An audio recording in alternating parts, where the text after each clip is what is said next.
Sure na thrill ang ma-avail sa underground river sa Siquijor. G tayo dyan sa report na ito.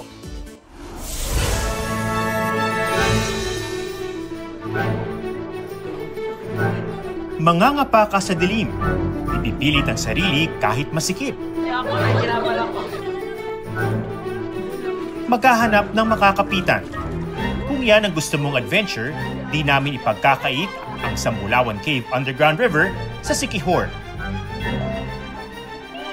Medyo mahirap.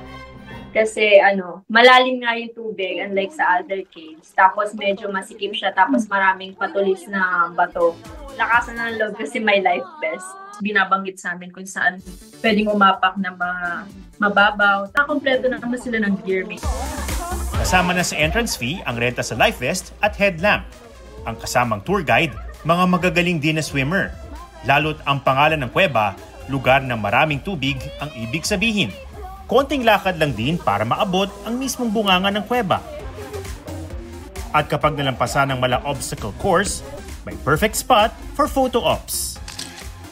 Pang-flex with the caption, "Braved the Cave." Huwag magpahuli sa mga balitang dapat niyong malaman. Mag-subscribe na sa GMA Integrated News sa YouTube.